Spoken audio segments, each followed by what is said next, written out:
man, NFL just happened. This was week 13 or something. Yeah. This was week 12, 13. 13. 13. Dang, bro. It's crazy that we're here now, man. Wrap, bro. It's about to be a wrap. It's almost over, and it's still a lot of questions. Who's going to make it out of the AFC? Like the MVP, who's going to make it out? Who else is going to contend in the NFC? But first, we got to talk about some specific games. We got to set it off, Jay. What was the juiciest game yesterday or Sunday? Got to be the Niners beating down them Eagles. Got to be. Man, what y'all saw from this game, or what? How's this swayed your opinion, or how has this corrected what you were saying, or here, let me, what y'all got? Let me, cause me. I know you want this one. Nah, I mean, No. I know you want this one, bro. Yeah. I know you want this one. Go ahead. I'll kick my boy Jalen while he down real quick. Go ahead. No, I was saying me and you spoke on this a couple times. The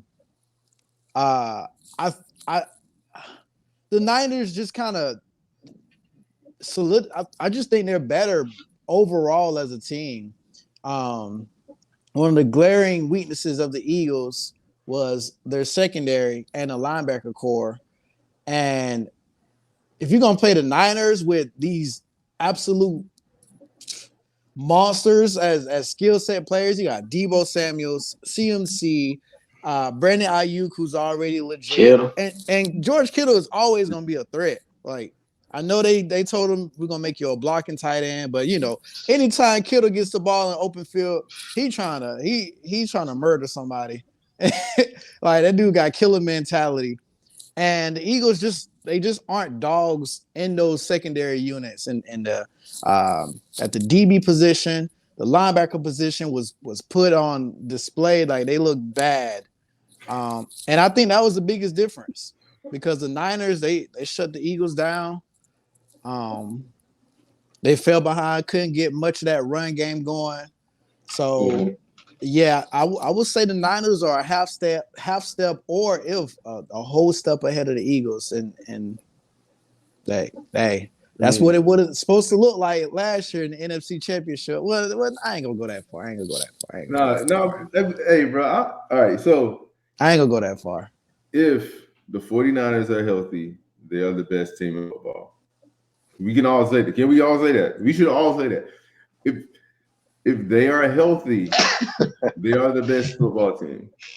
Like, top to bottom. As far as you're looking at skill positions, like they just got chased for like a box of Skittles and some bubble gum. Mm-hmm. So, like, they keep getting better.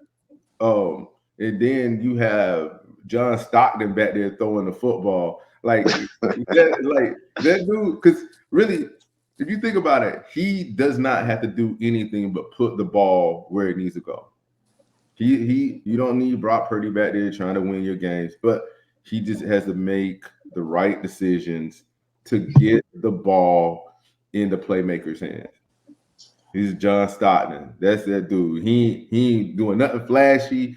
He ain't doing nothing. He's just distributing the ball to the best. They have the best skilled position players in football.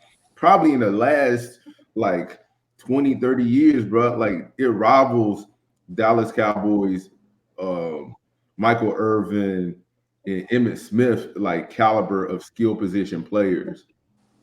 At every position, too. Yeah, and it's the same thing. They had the best offensive line, too. So it's crazy. Same thing. Dallas Cowboys had the best offensive line. So it's the same thing. It's crazy. And they're physical and finesse at the same time. Mm-hmm. So, and Jalen Hurts was hurt. So people don't even talk about that. Like, he's not running the same way he was running last year because he has not had time to recover from that lower leg injury that he's had like he did last season. He's not as dynamic running the ball this season, and he doesn't complain or cry about it. So, yeah, like, people don't highlight it, but you can tell he's not moving the same way. Not taking anything away from him because he's still balling out, but that takes away half of his game. Yeah, yeah, the Niners. So judging from this game, It like it hurt him. He like, whoo. does this game say more about the Niners or the Eagles? Niners, man. Niners. I feel like this game says more about the Eagles. And I was watching this game. I was tuned in. I had some change on this game or whatever. I took the Eagles.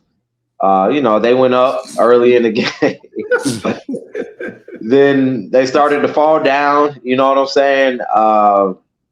Now the injury, the concussion protocol thing, that had no effect on the outcome of the game. Jalen Hurts left. They were already losing by touchdown, maybe two plus touchdowns or whatever, 17. I'm not sure. The game was already over by then. It was 21-6. 21-6. You sure? Yep. Okay. All right. But yeah, this game, I feel like the score was, it was definitely an arm's length game, but it wasn't like a complete blowout. So it's a lot. The margins are a lot closer than what the scoreboard appears, because they did separate a lot later in the game. But like you said, Jay, the Eagles secondary and their linebackers just aren't too equipped as what we see. They just added Shaq Leonard from the Colts yesterday or the day before. Was that this morning? The day before. He just got cut a few weeks ago. The Eagles got some things to work out if they really want to compete with this 49ers team that, like you said, Darnell, they just picked up Chase Young. They just doing things to get better. And it's like, bro, it's like, how are they going to stop this 49ers offense right now? You know what I'm saying? They are just as explosive as Miami's offense, except them dudes are rough. Now I'm not saying with this, I'm not saying with the speed, they don't have the same speed, but I'm just talking about they can put up like points in bunches, and they are far more physical than Miami. And then another element is Tua. I mean, what's so funny about Tua is he got recruited in college as a dual threat quarterback. A lot of these guys get recruited as dual threat quarterbacks. Then, their true who they are really comes to form out when they're playing college, and like it's really there in the NFL. Like you can't overcompensate for things you don't have or whatever. But Brock Purdy, his ability to extend plays and just pick up that first down, that's real. That's real. Like you look at his splits, bro, how quick he is from this yard to this yard marker. It's just as good as anybody in the league not named Lamar, if you ask me. Not straight line speed, not run away from an entire defense. He's about the way he moves in the pocket, the way he moves outside the pocket too. Like just a split, like a 5-yard split from here to here. Just that quickness, not straight line speed, but just quickness. Like that is something so underrated against Brock Purdy that it has defensive coordinators up all night. I guarantee you. Okay. No, I'm gonna tell you what has these defensive coordinators up all night, and y'all gonna stop playing with this man, bro. And he not on the field. Kyle Shanahan, bro. Oh my God. Kyle freaking Shanahan, bro. Listen, man. This guy took the Atlanta Falcons to the Super Bowl, gave Matt Ryan a MVP. Matt Ryan's a good quarterback. Gave him an MVP. He's a number one pick, bro. Come on now, like, look, great teams do great things. Like we just said, the Niners are loaded. They've been loaded. They got skill. They got like a top 5 player, top 10 player in every position. Hey, shout out to my defensive coordinator Steve Wilkes too. Yeah, Steve Wilkes over there. Man, look, offensive line. You got Trent Williams. Linebacker, you got Fred Warner. Receiver, you got Deebo Samuels. Tight end, CMC, and you need a head coach that can just get everybody on the same page, gel it all together. And Kyle Shanahan does it. When the 49ers on a 3-game win streak, they go on the bye week. They came back. What did we see? They went against the Jacksonville Jaguars, who were hot. What did we see? Domination. The Niners go into the Philadelphia Eagles Stadium. What's that? Lincoln Financial. They walked in there and put it on them, bro. That's a great team. That's a great coach who puts the message in these players' head every week, night in, night out. And this man is on a mission, man. He been denied. He lost the Super Bowl game against the Chiefs. That was Pat Mahomes' first win. The Niners should have won that. They lost last year when he lost his freaking quarterback. The Niners should have won that. Kyle Shanahan's on a mission, bro. And I refuse for you to sit here and say, Brock Purdy, his ability to extend the play. Extend the play? Bro, he got CMC back there and George Kittle and Deebo Samuel all over the field. Like, this is like a masterpiece by the best coach in the NFL. Maybe behind Andy Reid, but Kyle Shanahan's that dude, bro. I feel you. I had to do it, man. Jay, I got one question. Go ahead. Who is the front runner for MVP? It's Brock Purdy. It's Brock Purdy. Oh, question. Is he a top 10 quarterback in the league? No. He's got to be a top 10. I mean, I'm not, but like what I'm saying, I call him John Stockton. That dude ain't averaging number 10 points, but that dude is dropping dimes where he needs to. He's setting everybody up. And then another thing too, he was the last player picked in the draft, and he can still get in the huddle with future Hall of Fame players all around him. All around him. Think about it like this. That's crazy. Last pick in the draft, coming behind other professional quarterbacks, and he's in the huddle. And all these dudes believe in him every time he hits the field. And that happened after Jimmy G was hurt. And we can say whatever we want to say, G, but in those systems, Jimmy G was a very solid quarterback. But Jimmy G ain't Brock Purdy, which I don't think I ever thought I would say that. So we got to give Brock Purdy his flowers. I'm not taking anything away from Kyle Shanahan because he's done a masterful job coaching a loaded team, because there's a lot of teams that are really good and really talented, and the coach can't get everything out of them. So shout out to your boy, but then we also still got to give Brock Purdy his flowers, because there's not many quarterbacks that could come into the league at that position without that cachet and be able to lead a team the way he's doing. Man, it's fair, right? He's playing well, but I can't. Well, he's not playing well, bro. He's playing really good. He's playing great, but I can't. I know what you're saying. Everybody around him, they're so good and whatnot. He's top 10 quarterback. I can't give him an MVP. I can't. Why can't you give him MVP though? Because I see who's over him, and who is over him? Kyle Shanahan. And, oh my God, he literally talking like. But listen, Kyle Shanahan he's already proven he's that good. And I mean, the Trey Lance experiment, that didn't work out. And like, I'm not really trying to take anything from Brock Purdy, but I mean, he's standing in the huddle. Hey, one more thing, and we got to move on to the next topic. Go ahead, you good? He's standing in the huddle, and I mean, he's like a puppet, man. Kyle Shanahan is got the strings around him, and he like that's how I see it, bro. That's how I see it. Oh my God, man, he playing so goddamn good that he is the front runner for MVP. That's got Kyle Shanahan written all over it for me. All right, let's move on, fellas. All right, so another kind of big matchup. Kyle Shanahan deserved MVP. All right, go ahead. Y'all heard it here from J-Bo. This was an intriguing matchup, not the biggest matchup of the weekend. Sunday Night Football. The Kansas City Chiefs fell to the Green Bay Packers, and I kind of saw this game coming. I kind of saw this coming, man. You think back to a few weeks ago, I'm starting with Jordan Love. Jordan Love had a great showing, maybe his best game as a pro against the the Los Angeles Chargers. My bad. And it's like, all right, cool. Every dog has his day, and they still got Brandon Staley over there, defensive coach with the worst defense in the league. All right, we'll give him that, whatever. And then last week, who did the Packers beat last week?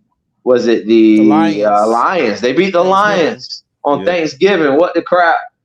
Jordan Love had another great game there. And then just Sunday night, Jordan Love had a really good game, solid, good-ass game, and they take out the Kansas City Chiefs. Y'all think we called it too early on the Packers and how they were playing? And then Jordan Love with this play. Let's see. Let me look at the standings real quick. The Packers are right now in playoff contention. They're 6-6 right now. They're the 7th seed. Mm-hmm. Man, what y'all think of this? Like, what we got going on here? Some back end, middle of the pack chaos. I mean, it is what it is. Jordan Love's playing good. He played great in preseason. He played good at the beginning of the season, and then he had a hiccup in the middle of the season, and now he's getting himself stable. I mean, he is a first-time starting quarterback who's playing where he should be playing. You know, he had his ups and downs this season, like usually any first-year starting quarterback not named Brock Purdy. I just say. I feel you. I think we did call it too early, Jay. He is a first-year starter, and this stuff takes time, man. This season is a marathon, bro. It's a long season. We are so quick to a trade happens, and they get a talented player, whatever the case may be, and we expect results immediately. But this stuff takes time. The head coach, the coaching staff, they gotta adjust and adapt from 13 years with Aaron Rodgers to a new quarterback. Yeah. They got this young receiver core. They didn't have Christian Watson out there for a couple of games. Dynamic player. They unlocked Jaden. What's his name? Jalen Reed. Jaden Reed. Jaden Reed. Great dynamic player. And then when you're playing with, and then another thing is, you can play with talented skill players on your team. I mean, talented offensive linemen too, anywhere on the field. Mm-hmm. But as we've seen time and time again, there's a lot of guys that just boom at the beginning of the season. They slow down. I mean, you think like Puka Nacua or whatever. Now you look at a guy specifically like Jaden Reed, who was there. Now he's exploding, playing really good towards the end of the season. A rookie player, you know what I'm saying? A lot of these guys really start to fold and unleash down the stretch. And then this Packers roster is a good roster. They had a lot of injuries. I don't think Jair Alexander's out there, but he'll be back. Yeah, he'll be back. They got a real good roster. Yeah, then they're gunning for the playoffs right now. They just gonna keep getting better and better too. I mean, everybody's young quarterback, young receivers, and they unlocked Jaden Reed and Christian Watson, two speedsters. Like they both really, really fast, and the play calling is impeccable. They running RPOs, and it's gonna be a problem when Aaron Jones get back out there. He ain't even playing. He's missed a lot of the season too. I mean, damn Aaron Rodgers. So what we can really say is, because remember at the end of last season, like Green Bay caught fire and they started playing better. So it was still a young team. And then Aaron Rodgers was like throwing people under the bus at the beginning of the season, but then he started trying to give his young guys some praise. And all it is those young guys from last season that caught fire finally are like getting used to playing with Jordan Love, and they finally got in their groove, and they're going to continue growing with their young quarterback. So I mean, they weren't a bad team at the beginning of the year. Nobody thought that they were going to be a bad team. We just didn't know how good of a team they would be. If they were going to just be mediocre or a good team. This looks about right now. Yeah, it's not anything. I feel like they are right on schedule for the level of talent that they have for the team. And Jordan Love, like the Packers moved up to take Jordan Love for a reason. They saw something in him. He sat behind a Hall of Fame quarterback. He has a good offensive-minded coach, and they're surrounding him with decent players. And it seems like the guys like playing with him. So, I mean, that equates to winning. Yes, sir. For sure. All right. What else we got on the slate? Some other games. The Colts. Oh crap! I was watching this game. Who did the Colts beat? The Sunday. Titans. I was watching that game. Yeah, that was a good one. It was an overtime game. That was a really good game. These guys keep winning. Yeah. Yeah, that's another surprise right there. Who is it? Shane Steichen? Shane Steichen, the former OC for the Philadelphia Eagles in his rookie season. They lost Anthony Richardson. They got Gardner Minshew, arguably the best backup quarterback in the league. Jonathan Taylor just went back out, and this offense is still somewhat humming. And they beat the Titans. They're sitting at 7-5. They're in the 7th spot for the playoffs right now. That would definitely be something that they could slide in. But right on their back is the Houston Texans at 7-5. I think they lost that head-to-head matchup. I'm not quite too sure. Yeah. Shoot. What else you had? They should play each other again sometime this year. Mm-hmm. That means that game will have some meaning to it. The Texans, their schedule still down the line is not like crazy. Because they got the Jets this weekend coming up. That's a win. Then they got the Titans coming up. That's a win. That's a win. Titans are bad, man. They got the Joey Flacco led Browns. Then they got the Titans again, and then they finish off with the Colts. Yep, so, there it is. That's the Colts game right there.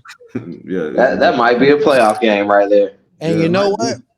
Pause. I told y'all the Texans are a really good team. They're a good team. You didn't tell me that. I said the same thing. I was trying to tell y'all last week how good they were. I was like, both of y'all. Remember we was talking about the Steelers? No, bro. And the Texans winning there. Wow. All right. I don't remember this.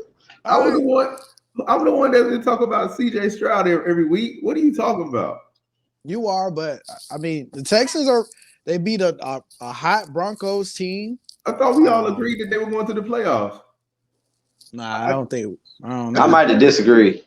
You disagreed. I thought I pulled up this schedule like a week or two ago and said the same thing. And Jacksonville better be careful because, I mean, what's Jacksonville might be in the spot. So let's talk that real quick. So the Bengals, Jake Browning, Joe Burrow's backup, aired it out last night in that game. I was watching that. I had like a little fantasy matchup. I was going against Jamar Chase. I had Ingram and McManus, the kicker for the Jags, and Jamar Chase went in, and they got the field goal in overtime to win this game. Trevor Lawrence went down with the high ankle sprain. He's getting an MRI today or tomorrow or whatever. Pretty sure today. So we're going to have an update on Trevor. And if they go on a skid without Trevor, that could be issues for the Jacksonville Jaguars. It's going to be an issue. Like they didn't lose that game because Trevor Lawrence went down. They lost that game because the defense sucked last night outside of what's my man? Josh Allen. The real Josh Allen was out there. Out there wreaking havoc. Other than that, man, their defense played. They only have a 1-game lead on the Colts and the Texans. Yeah. One game. And who do they play? What's the tiebreaker too? Really? Yeah. So they could be. Do they have to play both of them before the season is over? No. Jaguars next. They got the Browns. That's a win. Then they got the Jags, and then they have the Jaguars. They finished the season with the Bucks, the Jaguars, and the Titans. So, wait, you saying the Jaguars are playing the Jaguars? Oh, who are they playing? The Jaguars are playing the Panthers. I'm sorry. That's a dub. They got out. They got the Bucks dub, Panthers dub, and then they got the Titans dub. So, man, the Jaguars be acting funny sometimes. I can't write off the Bucks. I'm not gonna write off the Bucks. And then the Bucks the Bucks might still be playing for a playoff spot too in the NFC. Trash division, bro. Come on, man. I'm saying, bro, they still want to make it to the postseason, bro. They might as well get get a draft pick. And then we're saying that, but we That's have what to I be see. trying to tell Jay. We have to see how we have to know the results for Trevor Lawrence. So the Jaguars could be seeing some trouble here. Man, I say Trevor Lawrence is a G. So that dude gonna go home. He gonna say some prayers, read a book. You know what I'm saying? Relax, and he'll be back in 2 weeks. If it's a high sprain, those 2 weeks they can lose those 2 games, and they in some trouble then. I think that they will win 1 out of 2 of those games. They're gonna win 1 out of 2. Mm-hmm. They're gonna win 1 out of 2 because I don't care what you say. They're gonna beat the Bucks. Mm. They're gonna beat the Bucks. They're gonna beat the Panthers. Oh yeah. We don't even talk about that. They might as well not even play. They might as well not even play that game, bro. Well, that might be the game y'all win. To be real. No say Trevor y'all, Lawrence. bro. I'm on Panthers strike. My bad. No Trevor Lawrence, might be a little something. Might be. Man. Didn't y'all already beat? Who did y'all beat this year? The Texans. CJ Stroud. The miracle game. The miracle. CJ Stroud. The miracle of America. Wow. I would rather y'all beat somebody else in the Texans, man. No, that's interesting stuff, though, man. I wish the Colts would start winning, though. Man. All right. Okay. All right. So this will be the last question for the show, guys, and we got to wrap this up. So we're looking at the Super Bowl bubble in the AFC, and the top 4 seeds are going to be one of the teams that makes it to the Super Bowl from the AFC. Got the Dolphins at number 1, Ravens at 2, Chiefs at 3, and the Jags at 4. I mean, I know there's like a public favorite and this favorite, but in y'all's eyes, what y'all feel? Who do you believe is the favorite to make it out of the AFC? Ravens. Ravens? Why do you think the Ravens? And I agree. They have the most dynamic player and the best defense. I'm not saying he's the best player. He's just the most dynamic. And they have the best defense. Okay. Jay, what you got? Just to go on a little rant. Like I mean, this year, these teams just have such glaring weaknesses. Like all 4 of these teams, we can rule out the Jacksonville Jaguars. The Ravens don't really have a glaring weakness, man. You can't tell me a glaring weakness the Ravens have. It's trash. I mean, they took a hit without Mark Andrews. Their receivers aren't trash. Their receivers are inconsistent. I hate to double back on this, but it's to me, I'm gonna have to pick the Chiefs. I trust the Chiefs to perform in the biggest games again. I mean, they already beat Miami. They're gonna come in and beat Miami. I trust the Chiefs over the Ravens. I mean, I understand why you. I'm not gonna argue with you about that pick. That's a very logical pick. That is the most logical pick you can make. It is. I'm just saying. I would say it just. And I believe in Pat Mahomes and Andy.